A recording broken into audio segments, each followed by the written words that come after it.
कल इसने मुझसे नहीं पढ़ा कि कल सर टेस्ट अभी तैयार करना है, आज टेस्ट देना है। बैठ जा आराम से। अच्छा जी, हमारा नेक्स्ट टॉपिक है types of partnership.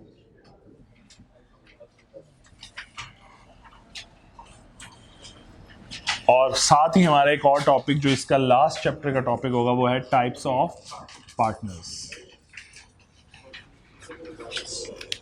So partnership पे पहले आते हैं। पार्टनरशिप दो तरह की हो सकती है जी। The one is called partnership at will, और दूसरा आपको नजर आ रही होगी पर्टिकुलर पार्टनरशिप। ऐसे है जी। तो पर्टिकुलर पार्टनरशिप को सबसे पहले जरा समझ लेते हैं। अगर किसी पार्टनरशिप में आपस में पार्टनर्स ने एग्री किया हो, या तो उनका पर्पस डिफाइंड हो या उनका ड्यूरेशन डिफाइंड हो, कि फॉर एग्जांपल हम पार्टनरशिप करने जा रहे हैं, हमारा पर्पस ये है सपोज हमने फॉर एग्जांपल एक प्रोजेक्ट है ए, प्रोजेक्ट XY, हमने ये कंप्लीट करना है। तो हमारा जो ही प्रोजेक्ट कंप्लीट होगा पार्टनरशिप क्या हो जाएगी? खत्म हो जाएगी, डिसॉल्व हो जाएगी। सो या तो पार्टनरशिप का पर्पस डिफाइन हो और पर्पस अचीव हो जाए, पार्टनरशिप खत्म। ऐसी पार्टनरशिप को आप क्या कह रहे हो? Particular partnership. या दूसरा ड्यूरेशन डिफाइन हो कि हम सब पार्टनर्स बन रहे हैं for the next 5 years, after 5 year हम डिसॉल्व कर देंगे फर्म को, फर्म डिसॉल्व हो जाएगी। तो 5 साल का ड्यूरेशन मुकम्मल हुआ, फर्म डिसॉल्व। बात समझ आ रही है? और डिसॉल्व कैसे होगी? ऑब्वियस बात है, कंसेंट ऑफ ऑल पार्टनर्स होगा इसमें, कंसेंट ऑफ ऑल पार्टनर्स। लेकिन ड्यूरेशन खत्म होने पे ये डिसॉल्व हो जाएगी। बात समझ आई? अच्छा, ऐसी पार्टनरशिप क्या एग्जिस्ट करती हैं? जी बिल्कुल करती हैं। अगर आपको ये रोड कंस्ट्रक्शन, जो ये रोड बने, ये जो ऑरेंज ट्रेन के केस में जो प्रोजेक्ट्स मिले मुख्तलिफ पार्टनरशिप को, मुख्तलिफ कंपनीज को, जिन्होंने अपने पैचेस थे, इनके डिफरेंट पैचेस थे। सपोज अगर आपको थोड़ा सा आइडिया हो, आइडिया है आप लोगों को कि इनके पैचेस थे, रोड पैचेस, कि फॉर एग्जांपल यहाँ से लेकर से मैं कहता हूँ जी ठोकर से लेकर या रायबंड रोड तक का, या ठोकर से लेकर समनाबाद तक की जो रोड कंस्ट्रक्शन है, जो भी उनका जितना भी इंफ्रास्ट्रक्चर है वो फलां कंपनी के पास है। तो उन लोगों ने भी आपस में वेंचर्स किए हुए थे, क्योंकि मुझे मेरे एरिया के याद है उन दो लोगों ने आपस में पार्टनरशिप्स में वेंचर, दो डिफरेंट कंपनीज ने आपस में वेंचर कर लिए, या दो पार्टनरशिप ने आपस में वेंचर कर लिए, क्योंकि एक्सपर्टीज थी एक दूसरे के पास। तो एक दूसरे से शेयरिंग कर ली कि ठीक है भाई, ये प्रोजेक्ट के लिए हम पार्टनर्स बन जाते हैं। प्रॉफिट आएगा, प्रोजेक्ट कंप्लीट करेंगे, प्रॉफिट आएगा, कॉस्ट शेयरिंग ये होगी, प्रॉफिट आएगा, खत्म होगा प्रोजेक्ट तो हमारी पार्टनरशिप खत्म। तो वो रोड कंप्लीट होगी, ऑरेंज ट्रेन मुकम्मल होगी, प्रोजेक्ट कंप्लीट हुआ, पार्टनरशिप डिसॉल्व। बात समझ आ रही है? तो ये प्रैक्टिकल है। सो पार्टनरशिप अगर पर्पस बेस्ड है या ड्यूरेशन बेस्ड है, और पर्पस या ड्यूरेशन मुकम्मल हो गया, पार्टनरशिप ने डिसॉल्व हो जाना। ऐसी पार्टनरशिप को आप क्या कह रहे हो? Particular partnership. Partnership at will क्या है? विल का कॉन्सेप्ट ये कहता है कि भाई जो पर्टिकुलर नहीं है वो विल है। विल के केस में एक एडिशनल फीचर मिलता है। यहां पे विल से मुराद मतलब किसी एक पार्टनर की मर्जी के ऊपर पूरी पार्टनरशिप डिसॉल्व हो सकती है। मैंने यहां पे क्या लिखा? इस पर्टिकुलर पार्टनरशिप के अंदर पार्टनरशिप डिसॉल्व होगी with the consent of all partners. जबकि पर्टिकुलर पार्टनरशिप एट विल में फीचर क्या ऐड कर रहा हूं? किसी एक partner, any one partner can dissolve the partnership.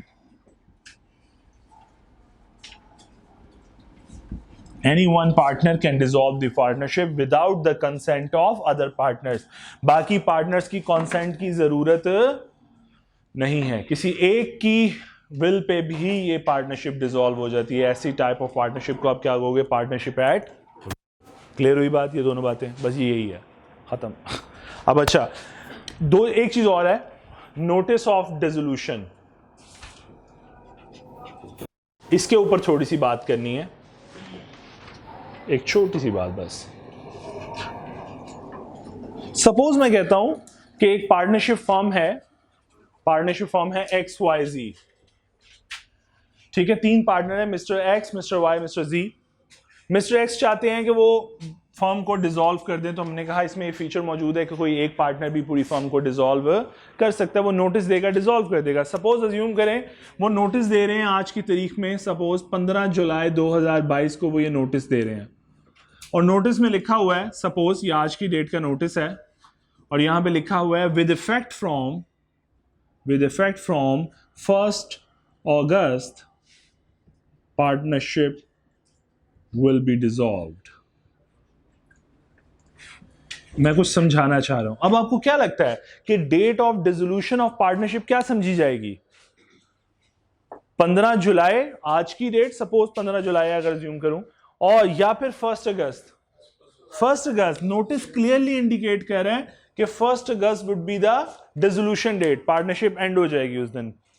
तो अगर बस समझाने ये लगाऊं कि अगर पार्टनरशिप का notice of dissolution date mention कर रहा हो कि किस डेट से डिसॉल्व हो जाएगी, तो फिर उस डेट पे पार्टनरशिप डिसॉल्व होगी।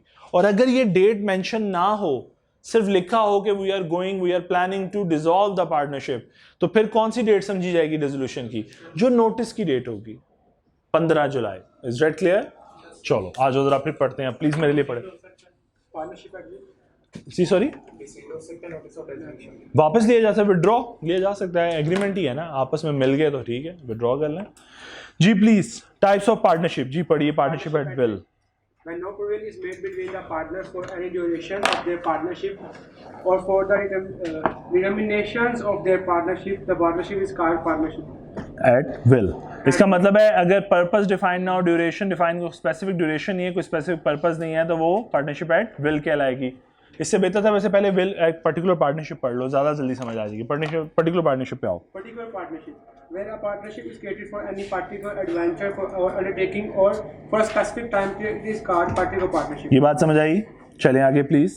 Such partnership comes to an end on the completion of venture on the expiry of the period. जी, जो ही पीरियड एक्सपायर होगा या पर्पस कंप्लीट हो जाएगा, पार्टनरशिप क्या हो जाएगी? डिसॉल्व हो जाएगी। जी next. If the partner decided to continue such a partnership even after the expiry of the specific period or completion of the specific venture, then it become partnership at will. जी, और अगर आपने इसको दोबारा मजीद चलाने की कोशिश की आफ्टर 5 इयर्स, पर्पस कंप्लीट होने के बाद भी इसको कैरी ऑन करना चाहा, तो ये कन्वर्ट हो जाएगी ऑटोमेटिकली किसमें? पार्टनरशिप एट विल में। चलिए जरा प्लीज एग्जांपल 21 और 22 जरा पढ़ें।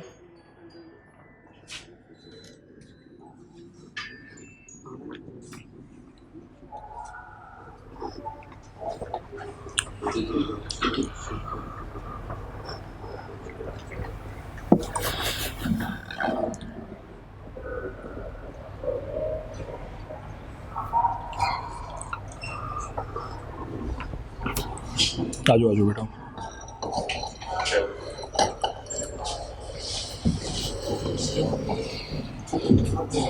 जी प्लीज पढ़ें पढ़ें।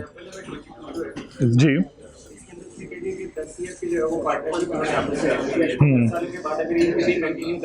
तो विल बन जाएगी, हाँ न्यू बन जाएगा, पार्टनरशिप एट विल बन जाएगी जी बिल्कुल। तो फिर विल बन, फिर वो पार्टनरशिप एट, ये देखो ये सारी चीजें किस पे बेस करती हैं? एग्रीमेंट पे ऊपर। एग्रीमेंट रीस्टेट करो तुम उसकी पर्टिकुलर हो जाए। ये ऑटोमेटिक कन्वर्जन की बात कर रहा है। जी प्लीज पार्टनरशिप एट विल पढ़िए। Partnership at will. जो लाइंस पढ़ ली थी उसके बाद। In such partnership, there is no provision as to when the partnership will come to the end. इसमें ऐसी कोई बात नहीं लिखी हुई है कि पार्टनरशिप कब खत्म होगी, क्या ड्यूरेशन होगी। जी The partnership will come to the end. Any partner is free to dissolve the partnership by giving a notice in the writing to all other partners of the intention of his intention to dissolve. कोई एक partner भी चाहेगा तो वो firm dissolve करना चाहेगा तो वो कर सकता है, वो सिर्फ एक नोटिस देगा, नोटिस ऑफ डिसोल्यूशन का। जी next. The firm is dissolved as from the date mentioned in the notice or as the date is dissolution. Please रुकिएगा। The firm is dissolved as from the date mentioned in the notice. Notice के अंदर जो date mention होगी as the date of dissolution, तो यही date समझी जाएगी date of dissolution. आगे वो कहते हैं और if no date is mention, अगर ये मेंशन ना हो तो फिर as from the date of the communication of notice, तो जिस डेट पे नोटिस कम्युनिकेट होगा वही डेट ऑफ डिसोल्यूशन समझी जाएगी। Is that clear? चलो प्लीज एग्जांपल 19 और 20। अच्छा एक रह गया पैरा, सॉरी प्लीज पढ़ दें। If freedom to dissolve the firm at the will is curtailed by the agreement, अगर तुमने ये फीचर खत्म कर दिया कौन सा फीचर कि anyone can dissolve the partnership, अगर ये फीचर खत्म हो जाए, जी please. Like if an agreement provides that the partnership can be dissolved by the mutual consent of all the partner, only then will it not be constitute a partnership. तो हम इसको partnership at will नहीं कहेंगे। Partnership at will में feature ही सबसे strong ये है कि anyone any partner can dissolve the partnership form by giving a notice of his intention to dissolve. Is that clear?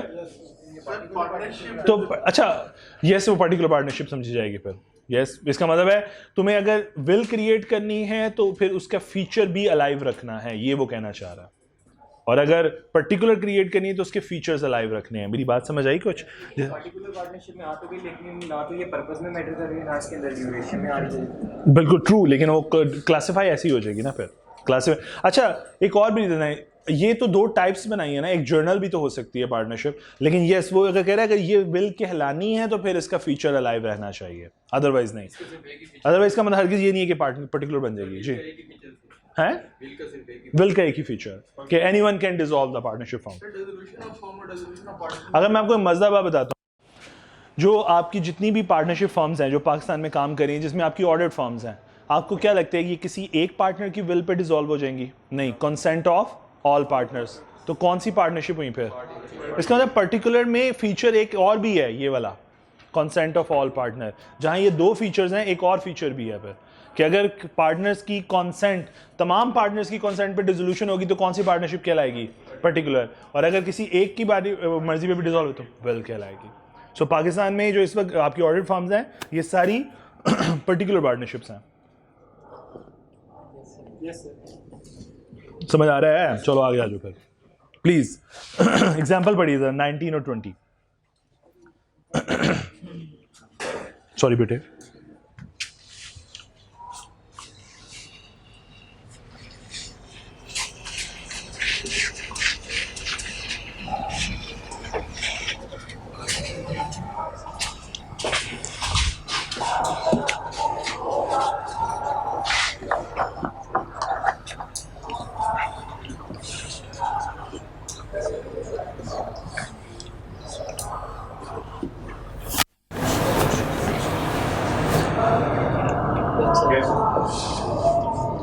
बाकी भी बढ़ लें।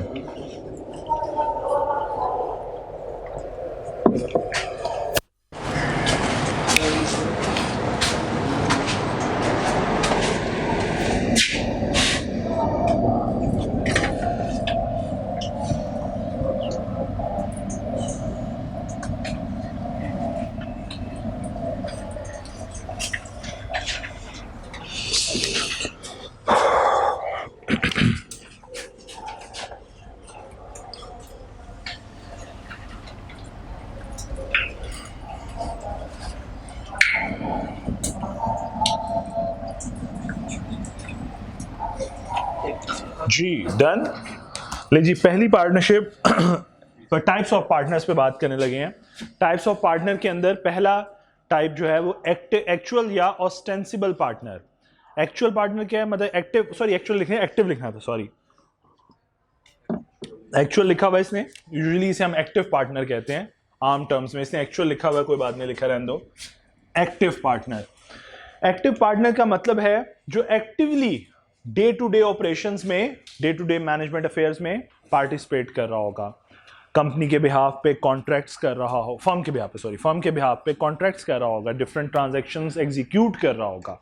अच्छा, जब फॉर एग्जांपल अज्यूम करें XYZ एक फर्म है और इसमें मिस्टर एक्स जो हैं ये एक एक्टिव पार्टनर है, बल्कि अज्यूम करें पहले, चले आसान ज्यादा, XYZ तीनों एक्टिव पार्टनर्स हैं, तो फिर क्या है? म्यूचुअल एजेंसी का रिलेशनशिप एग्जिस्ट करता है। मिस्टर ए अगर रिप्रेजेंट कर रहे हैं तो मिस्टर ए क्या कहलाएंगे? एजेंट, और बाकी बी और सी प्रिंसिपल, और ए का एक्शन क्या करेगा? बाकियों को बाउंड कर देगा। सो अगर ये तीनों एक्टिव पार्टनर हैं तो ए का एक्शन फर्म को बाउंड कर देगा। ऐसा ही है इस केस में। फर्म बाउंड से मुराद क्या है? बाकी तमाम पार्टनर्स लायबल हो जाएंगे उस ट्रांजैक्शन के अंडर, बाउंड हो जाएंगे उस ट्रांजैक्शन में। मेरी बात समझ आ रही है? सपोज XYZ फॉर्म में मिस्टर एक्स जो हैं ये कॉन्ट्रैक्ट कर लेते हैं किसी मिस्टर बी के साथ इन्होंने इन्हें गुड्स डिलीवर करनी है और इन्होंने इसे 10,000 रुपीज़ पे करने हैं। सपोज अब ये एक्शन कौन परफॉर्म कर रहा है? एक्स। लेकिन एक्स की वजह से कौन सी फर्म बाउंड हो रही है? X Y Z. अगर एक्स क्या है? Active partner. मेरी बात समझ आ रही है? एक्स यहाँ पे as an agent role play कर रहा है और पूरी फर्म को बाउंड कर देगा। इसका मतलब कॉन्ट्रैक्ट किनके दरमियान हो गया? एक्स वाई जी फर्म के दरमियान और मिस्टर बी के दरमियान। और मिस्टर बी जब केस फाइल करेगा तो सबके खिलाफ केस फाइल कर सकता है, एक्स वाई जी के खिलाफ, या चाहे तो सेपरेटली भी फाइल कर सकते हैं और ज्वाइंटली भी फाइल कर सकते हैं। याद है वो बातें पुरानी कि अगर एक्स बी चाहेगा तो वो चाहे तो एक्स के खिलाफ केस फाइल करे, बी चाहे तो वाई के खिलाफ, बी चाहे तो जी के खिलाफ, या बी चाहे तो एक्स वाई जी के खिलाफ jointly. Joint and several liability याद है थोड़ी सी पुरानी बात। सो इसका मतलब फर्म बाउंड हो रही है यहां पे एक्शन में। इसी तरह इसका मतलब कोई भी एक्टिव पार्टनर जो डिसीजन लेता है वो एजेंट का रोल प्ले करता है और पूरी फर्म को बाउंड कर देता है। लेकिन एक छोटा सा प्रिंसिपल है, एक्टिव पार्टनर कब फर्म को बाउंड करेगा? तो एक्टिव पार्टनर एक बात ख्याल रखे कि वो ऑर्डिनरी कोर्स ऑफ बिजनेस में ट्रांजैक्शन कर रहा होगा। तब अगर ऐसी सिनेरियो हो, active partner ordinary course of business में एक्ट कर रहा हो तो फर्म लायबल होगी। अदरवाइज अगर फॉर एग्जांपल इस एक्टिव पार्टनर ने outside ordinary course of business, outside ordinary course of business transaction की तो firm would not be liable. इस बस एक बात का ख्याल रखना है कि ऑर्डिनरी कोर्स ऑफ बिजनेस के अंदर transaction, ordinary course of business क्या है? जो हमारा नॉर्मल बिजनेस है। जैसा for example normal course of business, जैसा फॉर एग्जांपल मैं कहूं कि अगर हम राइस ट्रेडर हैं तो राइस की कोई भी ट्रांजैक्शन क्या होगी? Ordinary course of business. लेकिन अगर मैं बीइंग अ पार्टनर, मैंने जैसा पहले भी कहा, व्हीट में ट्रेडिंग शुरू कर दूं, ऑयल में ट्रेडिंग शुरू कर दूं, तो ये क्या होगी? Outside the normal course of business. ये मेरी नेचर ऑफ बिजनेस नहीं है, मैं outside the normal course of business जाके काम कर रहा हूं। जैसा फॉर एग्जांपल मैं और मजीद एग्जांपल देता हूं, रडोल्फ पाकिस्तान का काम क्या है? केमिकल बेचना, लेकिन वो प्रॉफिट कहीं और से भी कमाते हैं। सपोज शेयर में इन्वेस्ट करके प्रॉफिट कमा लें, क्या आप उसे सेल कहते हो? नहीं, फौरन से पहले उसे क्या डिक्लेयर करते हो? Other income. आप कहते हो ये मेरा नॉर्मल कोर्स ऑफ बिजनेस ही नहीं है, मेरी कोर एक्टिविटी ही नहीं है। सो अब बिल्कुल उसी तरह मैं कह रहा हूं कि अगर इनका काम केमिकल बेचना है और एक्स वाई जी केमिकल की बजाय किसी शेयर्स में डील करना शुरू कर दे, शेयर की सर्विसेज देनी शुरू कर दे, या कोई और राइस प्रोवाइड करना शुरू कर दे, तो outside the normal course of business समझा जाएगा। मेरी बात समझ आइए कुछ? सो मैं ये कहना चाहता हूं कि अगर एक्स वाई जी का बिजनेस है केमिकल का और मिस्टर एक्स 500 kg केमिकल की डील कर रहे हैं किसी केमिकल ए की, तो फिर ये ऑर्डिनरी कोर्स ऑफ बिजनेस में है और मिस्टर एक्स का ये एक्शन पूरी फर्म को क्या कर देगा? बाउंड कर देगा। अब हां, बी के पास ये राइट आ जाएगा कि बी चाहे तो जब केस में डिफॉल्ट हो तो वो एक्स के खिलाफ केस फाइल करे, बी चाहे तो वाई के खिलाफ केस फाइल करे, बी चाहे तो जी के खिलाफ, और बी चाहे तो एक्स वाई जी के खिलाफ केस फाइल करे। फर्म बाउंड का मतलब है all the partners would be liable. लेकिन अगर मैं कहूं कि एक्स ने केमिकल की जगह, केमिकल का बिजनेस करते हैं और केमिकल की जगह मैं कहता हूं से कुकिंग ऑयल में डील करना शुरू कर दिया, कोई कुकिंग ऑयल की ट्रांजैक्शन कर ली, तो फिर फर्म लायबल नहीं है। फिर बी के पास क्या ऑप्शन मौजूद है? सिर्फ एक्स के खिलाफ केस फाइल करे, फर्म लायबल नहीं होगी। या यह भी हो सकता है कि थर्ड पार्टी को अगर हमने एडवांटेज दिलवा भी दिया तो आखिर में कौन भुगतेगा? सपोज हम कहते हैं कि लॉ कहता है कि थर्ड पार्टी को फैसिलिटेट किया जाए, मिस्टर बी को हमने तकलीफ नहीं देनी, तो वो कहेंगे अच्छा जी एक्स वाई जी लायबल है, सपोज वो कह देते हैं। वैसे तो इस केस में नहीं है, तो तब भी कौन भुगत रहा होगा? मिस्टर एक्स भुगत रहे होंगे। तो अभी हम अज्यूम करते हैं नहीं जी सिर्फ अकेला एक्स भुगतेगा, एक्स वाई जी लायबल नहीं होगी। लेकिन केस किस पे फाइल होता है? यूजुअली फर्म है, बी केस किस पे फाइल करेगा? यूजुअली है एक्स पे, फर्म पे फाइल करता है। और इस केस में अगर थर्ड पार्टी को कोर्ट फैसिलिटेट करने के लिए फर्म को बाउंड कर दे कि भाई तुम पे करो, तो फर्म तो पे कर देगी। रिकवर किससे करेगी? उस पार्टनर से, मिस्टर एक्स से। सो एक देखो, अब आप यहाँ पे दो बातें मुझे बता रहे हो, मेरे दो क्वेश्चंस के आंसर दे रहे हो। The one is liability towards third party, और एक आप मुझे आंसर दे रहे हो लायबिलिटी अमंग पार्टनर्स। पहले हम इसे प्रोमिसर कहते थे, आज हम इसे पार्टनर्स कह रहे हैं। पहले बढ़ गई बात। अब इस पॉइंट को पढ़ें, एक्टिव पार्टनर को पढ़े जी प्लीज, मेरे लिए कोई बेटे पढ़ दो। एक्टिव पार्टनर या एक्चुअल पार्टनर जिसे लिखा हुआ है। Actual or ostensible partner. A partner who is actively engaged in the conduct of a business is called actual or ostensible partner. Such a partner is an agent of all other partners for the purpose of business of the firm.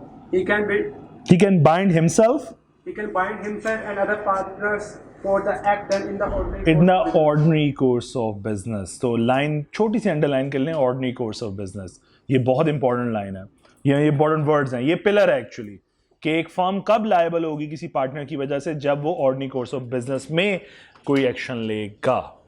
Example 23 please पढ़िए। ये मैं rule remove कर रहा हूं यहां से।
Just a minute, मैं बस एक लास्ट चीज कंफर्म कर लूं।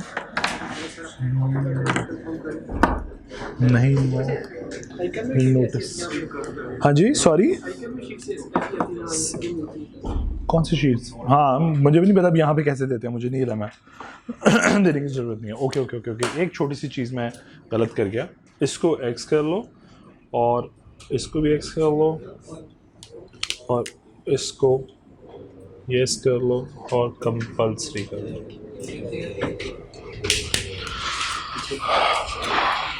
जी बस एक मिनट बस, ठीक है। मैं दो चीज़ों को इकट्ठा समझाऊंगा ताकि आप लोगों को ये दो टर्म्स के अंदर डिफरेंस समझ आ जाए, तभी मैंने पहले एक टेबल ड्रॉ कर दिया ताकि आप लोगों को समझना आसान हो जाए। दूसरी टाइप और तीसरी टाइप है स्लीपिंग पार्टनर और साइलेंट पार्टनर। इन दोनों में फर्क क्या है? देखने में दोनों में नाम से समझ आती है कि यार ये मैनेजमेंट के अंदर कहीं पार्टिसिपेट नहीं कर रहे होंगे, लेकिन इनफैक्ट इन दोनों में अगर आप ड्रिल डाउन करते हो तो लॉ ने कुछ डिफरेंसेस रखे हुए हैं। नंबर 1, दोनों कैपिटल कंट्रीब्यूट करते हैं। जी बिल्कुल करते हैं। स्लीपिंग पार्टनर भी कैपिटल कंट्रीब्यूट करता है, साइलेंट भी कर रहा है।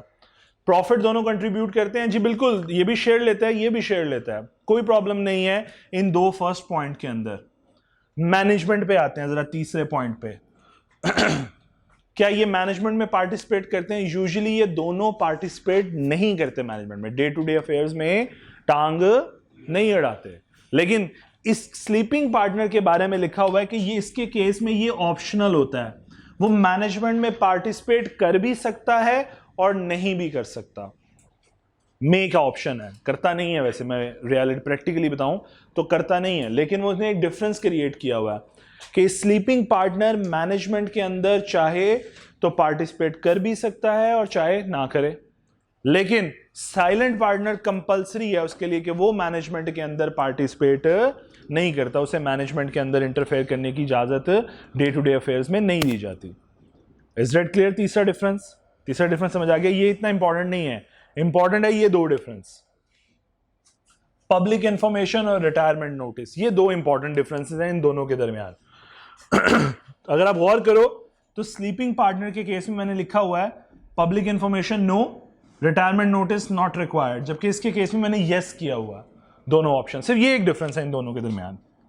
अगर रियल डिफरेंस देखो तो ये दो डिफरेंसेस हैं, बाकी तो सारा मोर और लेस सेम है।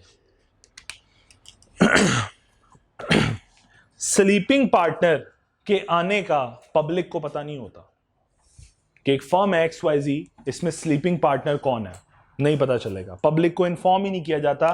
सपोज मैं कहता हूं यही XYZ फर्म है, इसके अंदर कोई मिस्टर सलमान साहब भी, मैं ऐड हो जाता हूं, मैं एक स्लीपिंग पार्टनर हूं,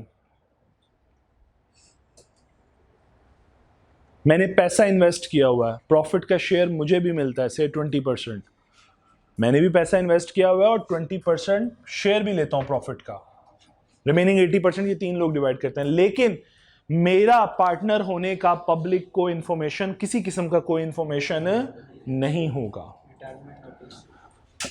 तो अगर मेरे आने का नहीं पता तो मेरे जाने का भी बताने की जरूरत नहीं पड़ेगी। मेरी बात समझ आई? अब ये जाने का बताने की जरूरत क्यों है? अगर फॉर एग्जाम्पल, अच्छा दूसरे केस में हमने कहा साइलेंट पार्टनर के आने का पता होता है, although he is not taking part in the active management of the company, but public को पता होता है एक्चुअली में ये पार्टनर है, और इसका मतलब अगर वो पार्टनर है तो उसके आने का अगर पता है तो जाने का भी पता होगा। अब बताना क्यों जरूरी है? देखो जैसा मैं कहूं, मैं अपनी फर्म की एग्जांपल दूं, इलियास एजेंट कंपनी, तो उसमें कुछ पार्टनर्स थे जो साइलेंट पार्टनर्स थे, सिर्फ इन्वेस्टमेंट थी से मैं कह देता हूं उनकी, तो उनके आने का पता होता था कैसे? डीड में उनका नाम होता था, पार्टनरशिप डीड में आपने 7 पार्टनर पूरे किए हुए हैं और डिक्लेयर किए हुए हैं आपने। डिक्लेरेशन क्या है? मुख्तलिफ पब्लिक इंफॉर्मेशन में ये डिक्लेरेशन दी हुई है, इसका मतलब पब्लिक को पता है कि 7 लोग कौन हैं जो इलियास सईद के पार्टनर हैं, बेशक वो एक्टिव हैं या नहीं, एक्टिव मैनेजमेंट में हैं या नहीं, लेकिन वो पार्टनर का पता है, से मिस्टर एक्स पार्टनर है या सलमान साहब पार्टनर है इलियास सईद के, ये पब्लिक को पता है। तो नुकसान क्या होगा जरा देखो, गौर करो। सपोज मैं कहता हूं मिस्टर सलमान, अब जरा समझाने लगा हूं, साइलेंट पार्टनर है, पब्लिक को इंफॉर्मेशन है, पब्लिक नोज कि सलमान पार्टनर है इलियास सईद का, लेकिन सलमान रिटायर हो चुका है आज जून में गलत 30 जून 2022 को मेरी रिटायरमेंट हो चुकी है, मैंने पार्टनर्स को रिजाइन दिया, गुड बाय बोला, चला गया, ठीक है। पब्लिक को क्या पता है? मैं पार्टनर हूं। आज जुलाई है, जुलाई में कोई फर्म ट्रांजैक्शन करती है, क्या फर्म की वजह से मैं बाउंड होऊंगा? असूलन तो नहीं होना चाहिए, लेकिन पब्लिक को तो नहीं पता, किसी सामने वाली पार्टी को तो नहीं पता कि सलमान अब पार्टनर नहीं रहा। मेरी बात समझ पा रहे हो? अगर मेरे आने का पता था और मेरे जाने का नहीं बताया तो नुकसान क्या हो रहा है? सलमान आज भी अज्यूम किया जा रहा है कि वो पार्टनर है, assumed as a partner. Public को क्या पता? हो सकता है आप में से कोई ट्रांजैक्शन कर रहा हो इलियास सईद के साथ और वो ये कह रहा हो कि सलमान है अंदर, जबकि सलमान तो रिटायर हो चुका है 30 जून पे। फिर हमने ये पढ़ा कि म्यूचुअल एजेंसी रिलेशनशिप एग्जिस्ट करता है बिटवीन पार्टनर, यानी पार्टनर की एक्शन की वजह से फर्म बाउंड और फर्म की वजह से पार्टनर बाउंड, ऐसे ही है। तो अगर आप सलमान को ही हरकत कर दे तो लोग तो यही प्रिज्यूम करेंगे ना, he is a partner of XYZ company, XYZ firm, sorry. So मेरे एक्शंस की वजह से क्या होगा? फर्म डैमेज होगी, फर्म लायबल हो रही होगी। बात समझ आ रही है? इसका मतलब है अगर मैं हमने एक पढ़े थे 3 तरह की अथॉरिटीज, भूल गए हो? एजेंसी रिलेशनशिप पढ़ा था तो 3 तरह की, हाँ, एक एक्सप्रेस थी, इम्प्लाइड थी और एक apparent authority. Apparent authority implied तो था बिहेवियर से, एक अपेरेंट अथॉरिटी थी डेजिग्नेशन से। प्रिज्यूम करते थे लोग कि इस कुर्सी पे जो बैठा है उसके पास कितनी पावर्स हैं, तो लोगों ने मुझे as a silent partner presume किया all the powers of a partner. लेकिन लोगों को ये नहीं पता चुका हूं, ये कुर्सी छोड़ चुका, लोग आज भी मुझे उस कुर्सी से मंसूब कर रहे हैं, लिंकअप कर रहे हैं। तो मेरा कोई भी एक्शन अपेरेंट अथॉरिटी के ज़मरे में होगा। अगर मैंने रिटायरमेंट का नहीं बताया, अपेरेंट अथॉरिटी की वजह से मैं क्या कर रहा हूँ, हर बार फर्म को बाउंड कर रहा हूँ। कुछ पल्ले पड़ रहा है बात या नहीं पड़ रही? आप लोग मुझे आज भी अज्यूम कर रहे हो कि मैं पार्टनर हूँ, इस कुर्सी से जुड़ी जितनी पावर्स हैं वो मेरे पास हैं, जबकि रियलिटी में मैं हूँ ही नहीं इस कुर्सी पे। सो कहना ये चाह रहा हूँ कि आज भी पब्लिक मुझे अज्यूम करी एज अ पार्टनर। क्यों? अपेरेंट अथॉरिटी की वजह से, कि इसके पास आज भी ये पार्टनर है और इसके एक बीइंग अ पार्टनर इसके पास तमाम वो पावर्स हैं जो एक पार्टनर के पास होती हैं। बात समझ आ रही है? तो फिर इस केस में अगर ऐसी सूरत हाल है तो सलमान का एक्शन क्या कर रहा होगा? फर्म को लायबल कर रहा होगा। ये तो मैनेजमेंट में नहीं है, लेकिन लोगों को मेरे आने का पता है, इलियास सईद में मेरे ऐड होने का पता है लोगों को। सो मैं हूं या ना हूं डजंट मैटर। मैं एक्टिवली पार्टिसिपेट ऑडिट कर रहा हूं कि नहीं कर रहा, मैं टैक्स कंसल्टेंसी में सर्विसेज दे रहा हूं कि नहीं दे रहा, लेकिन मैं लायबल हूं with unlimited liability towards everyone. ऐसा है कि नहीं है?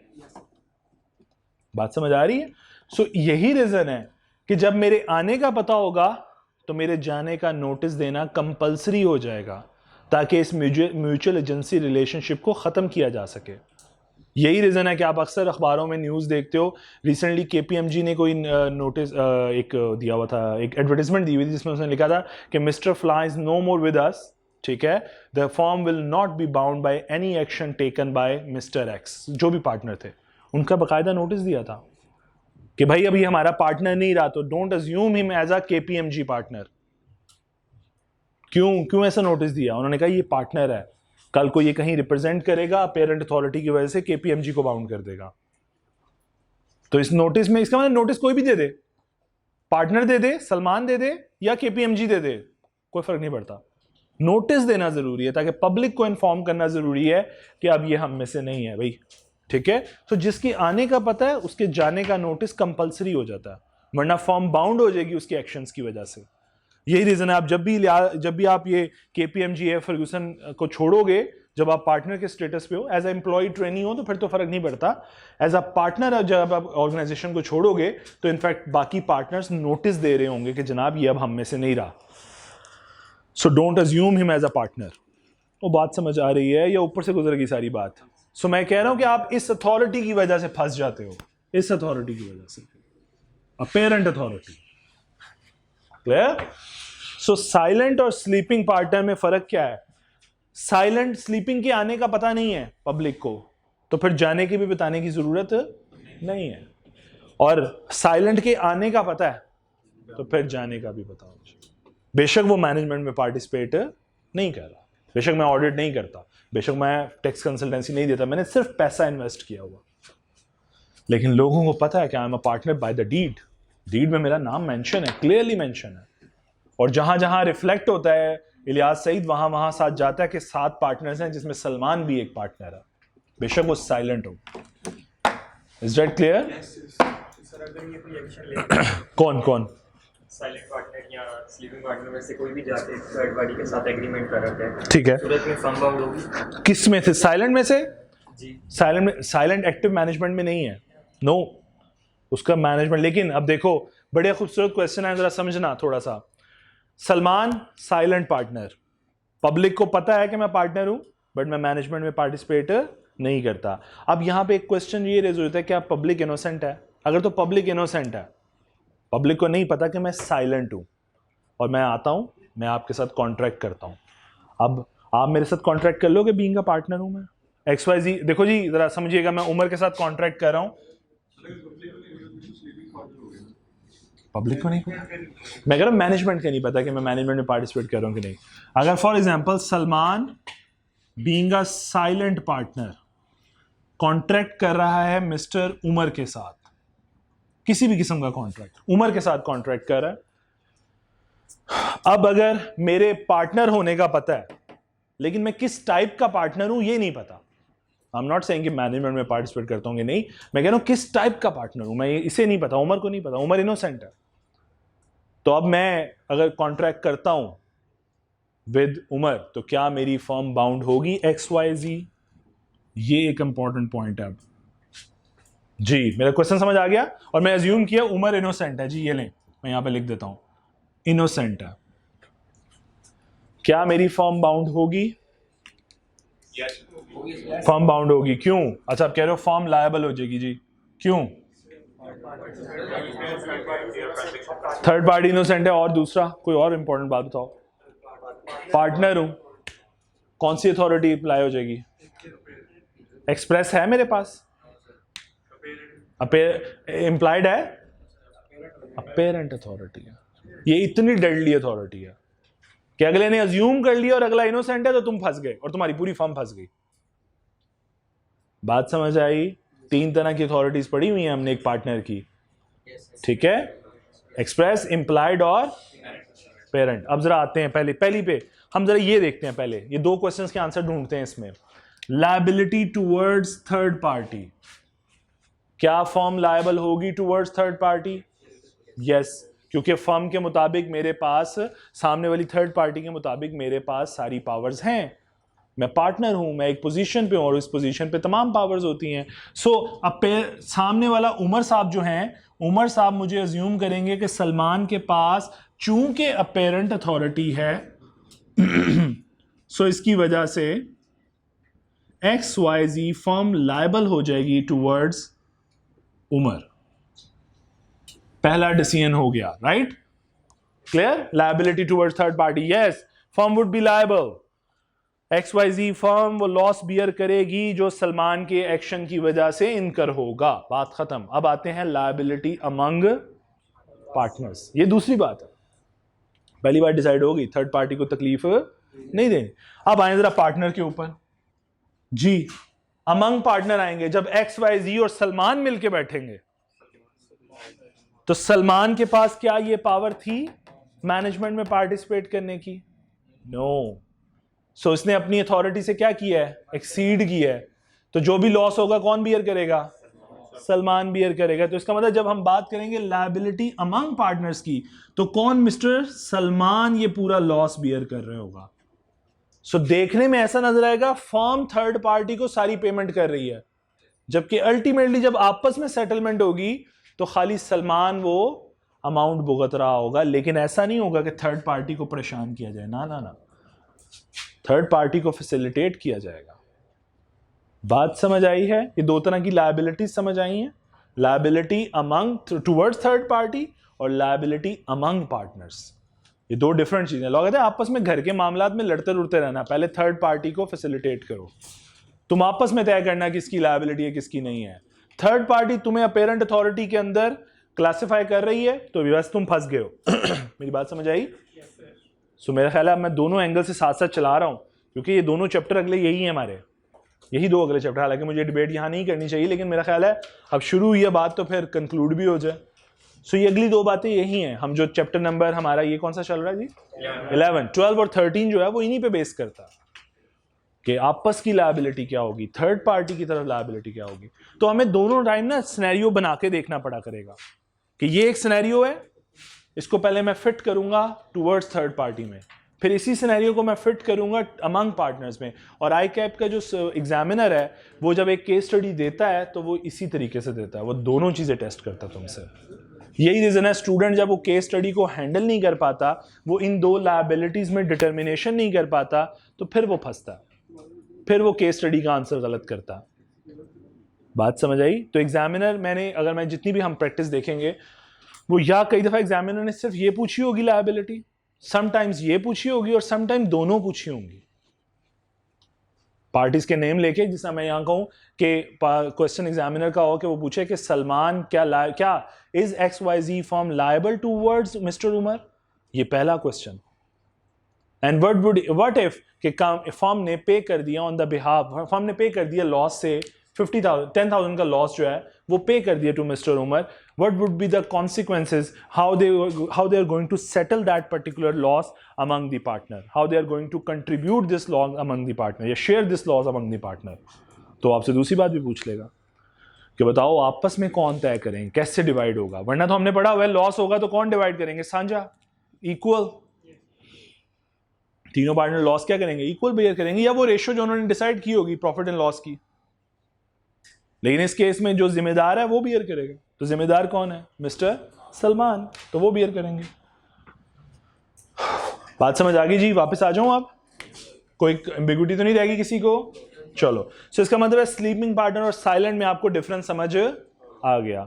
स्लीपिंग वो है जिसके आने का नहीं पता तो जाने का भी बताने की जरूरत नहीं, और साइलेंट वो है जिसके आने का भी पता है तो फिर जाने का बताने की जरूरत पड़ेगी, वरना ये सारे प्रॉब्लम्स क्रिएट हो जाएंगे। जी बेटे, कुछ स्लीपिंग पार्टनर का डीड में तो नाम नहीं होगा, डीड में नाम नहीं होगा, बिल्कुल। इसकी लायबिलिटी का अनलिमिटेड होगी कि नहीं? अच्छा, यूजुअली डीड के अंदर नाम मौजूद होता है, लेकिन जब पब्लिक डिक्लेरेशन की बात आती है, डीड में नाम मौजूद, इस तरह फॉर एग्जांपल जब पार्टनरशिप डीड साइन हुई तब तो नाम आ रहे हैं सारे पार्टनर्स के, लेकिन जहां जहां पब्लिक अपीयरेंस की बात आती है वहां पे उसका नाम डिस्क्लोज नहीं किया जाता। जैसा फॉर एग्जांपल इलियास सईद का ये भी पार्टनर है, लेकिन ये स्लीपिंग पार्टनर है। जब भी पब्लिक डिक्लेरेशन हो रही होगी कि हमारे कितने पार्टनर्स हैं, तो वहां पे जहां पे फॉर एग्जांपल जैसे मैं कह रहा हूं पब्लिक इंफॉर्मेशन स्प्रेड करोगे, वहां पे इसका नाम स्प्रेड नहीं करोगे, ये मसला होता बस। यानी वहां पे रिफ्लेक्ट हो रहा है total number of partners 7, liabilities की अनलिमिटेड होगी, लायबिलिटी अनलिमिटेड है स्लीपिंग पार्टनर की भी, बस इसके आने का पता है, जाने का सॉरी आने का नहीं पता तो जाने का भी नहीं बताना। लेकिन जिस दिन ये चला गया उसके बाद से ये फर्म के किसी भी एक्शन की वजह से लायबल नहीं होगा। बात समझ आई? तो डीड में नाम है लेकिन पब्लिक अपीयरेंस में नाम नहीं आएगा, मतलब कि डिस्क्लोज नहीं किया जाएगा, अनडिस्क्लोज रखा जाएगा। बिल्कुल होगा बेटे, बिल्कुल होगा, तो पता नहीं है, वो एक अलग बात है, बिल्कुल होगा। इसलिए लेकिन पब्लिक उस तरफ आ नहीं सकेगी, पब्लिक जब भी केस फाइल करेगी उस अकेले स्लीपिंग पार्टनर पे फाइल करेगी, उसको ये पता ही नहीं होगा पीछे ये फर्म से एसोसिएटेड है।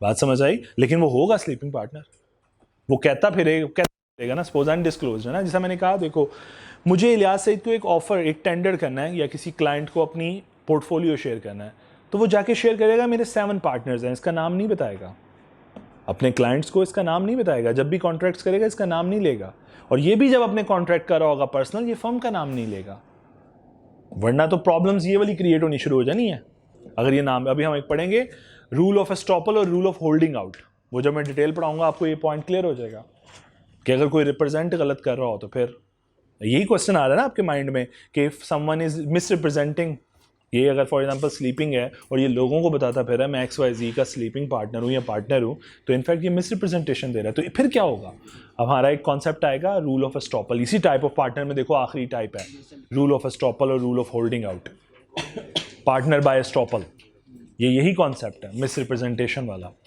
जी यहाँ तक क्लियर हुआ बात?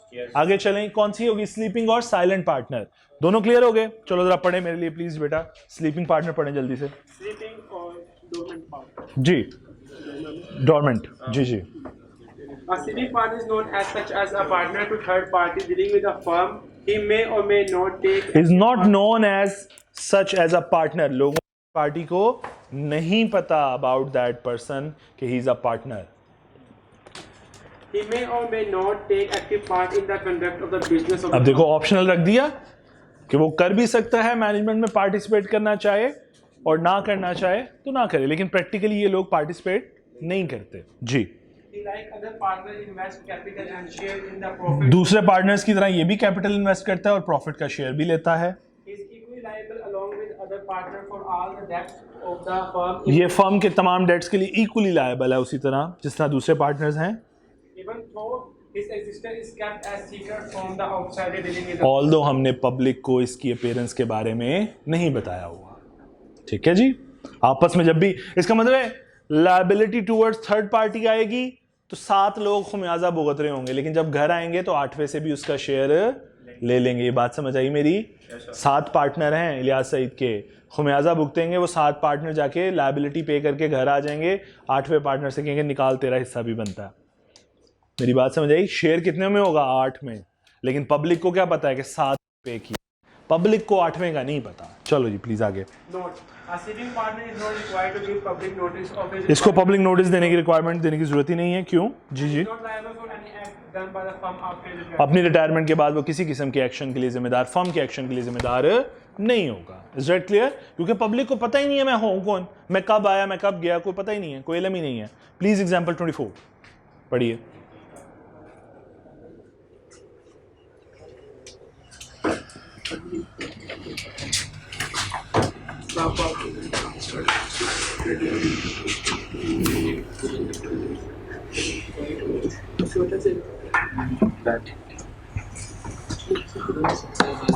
जी डन। आसान आसान सी बातें पढ़ रहे हैं, खुदा का है।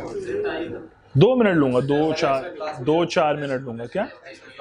बस 2 मिनट लूंगा। और मुझे ये तो खत्म करने दो, मेरे पे सारा खुमियाजा निकाल देते तुम लोग। 2 मिनट से 2 मिनट और लूंगा। मैं आया भी 10 मिनट लेट था। आपकी गलती। ठीक है सर जी। सर नींद आ रही थी। अच्छा प्लीज प्लीज बस ये पढ़ तो लो, स्लीपिंग और साइलेंट तो खत्म कर लो।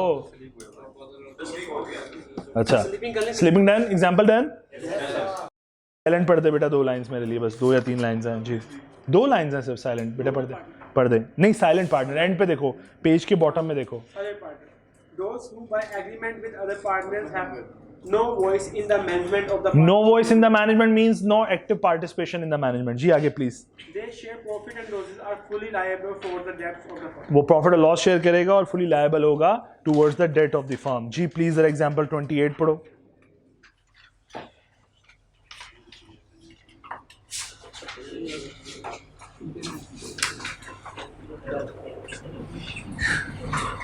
एग्जाम्पल 28 जल्दी से पढ़ो जरा। डन। एक छोटी सी बस बात लास्ट सुन लो। पार्टनर हमने ये पढ़ा था ना कि नहीं, मैं नई बात नहीं बताने लगा। हम लोगों ने ये पढ़ा था कि एक पार्टनर अगर चाहे तो वो प्रॉफिट और लॉस दोनों शेयर करेगा, लेकिन अगर वो ये कह दे कि नहीं भाई मुझे लॉस शेयर नहीं करना, तो वो खाली प्रॉफिट शेयर करता रह सकता है। ऐसा कोई मसला नहीं है, पार्टनरशिप अलाउ करती है, ऐसे ही है। और हमने कहा था कि अगर ऐसी बात है कि अगर वो प्रॉफिट शेयर करेगा, लॉस शेयर नहीं करेगा, तो लेकिन जब अल्टीमेट डिसोल्यूशन की बात आएगी तो उसकी लायबिलिटी क्या होगी? अनलिमिटेड। ऐसी बात है, इसे कहते हैं पार्टनर्स इन प्रॉफिट ओनली। आपको थर्ड टाइप मिल रही होगी, partners in profit only. Please बेटा ये पढ़ते बस जाओ। जी जी partner Partner in profit only. A partner may agree that a partner shall get a share of the profit only, and he shall not be liable to contribute towards the losses. वो loss share नहीं करेगा जी। But for third party, he is liable for all the debts of the जी, लेकिन जब ultimate dissolution की बात आएगी तो वो लायबल होगा। एग्जाम्पल 26 पढ़ो और फिर छुट्टी कर लो। nominal debt. नॉमिनल और सब पार्टनर 2 रह गए हैं। सब पार्टनर बता दूं, वैसे वो भी पढ़ा हुआ है। नॉमिनल भी पढ़ा हुआ है ना? हाँ सब बताया हुआ। ये बस एम ही रोते रहते हैं, 5 मिनट नहीं देंगे मुझे एक्स्ट्रा। चलो एग्जाम्पल तो पढ़ लो। डन। चलो अल्लाह ताला